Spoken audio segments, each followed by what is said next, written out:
ছেলেরা যদি 4টা বিয়ে করতে পারে তাহলে মেয়েদেরও 4টা কেন, মেয়েরা আরো বেশি করবে, কারণ মেয়েদের এনার্জি অলওয়েজ বেশি থাকে। ছেলেরা যদি 4টা বিয়ে করতে পারে তাহলে মেয়েরা পারবে না কেন? অবশ্যই পারবে, কারণ নারী পুরুষ সমান অধিকার।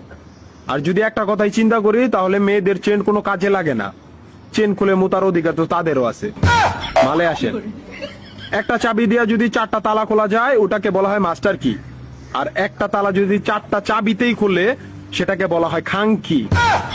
ধরেন আপনি 4টা ইঁদুর পালেন, আপনার কাছে গর্ত আছে একটা, বাহিরে অনেক বৃষ্টি, বুঝেনি তো ওয়েদার ডিমান্ড, এখন 4টা ইঁদুরের একসাথে গর্তে ঢুকতে হবে, তখন আপনি কি করবেন? ধরলাম উপরে নিচে মিলাই আরো 2টা আছে, হ্যাঁ, তাহলে 4 নাম্বার ইঁদুরটা কই যাবো? কানের ফুটা দা না নাকের ফুটা দিয়া? হ্যাঁ, তার মধ্যে মাসের মধ্যে 7 দিন থাকে লকডাউন। আমি মানি, আমি না শুধু সবাই মানে, মেয়েদের অনেক পাওয়ার, মেয়েদের অনেক এনার্জি। তাহলে দেশের মধ্যে ঘন ঘন লোডশেডিং হয় কেন? আমার মাথায় কোনোভাবেই ঢোকে না। একটা ছেলে যদি 4টা বিয়ে করে, 4টা ঘরে যদি 10টা সন্তান থাকে, তারপরে বাপের নামে একটাই থাকবো। এখন আপনি যদি 4টা বিয়ে করেন, একটা সন্তান হয়, তাহলে বাপের নাম কি দিবেন?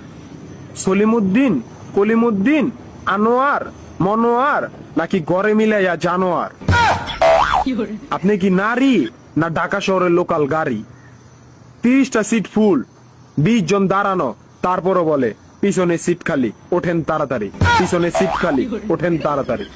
শুধু এই সমস্ত মেয়েদের কারণে পুরা নারী জাতির সম্মানহানি হয়। আমাদের উচিত সিটি কর্পোরেশনের কুত্তা মারার ইনজেকশন দিয়া এদেরকে মেরে ফেলা, যাতে এদের জন্য অন্য কোনো মেয়েদের কেউ খারাপ নজরে না দেখে। মারানি কোনানকার।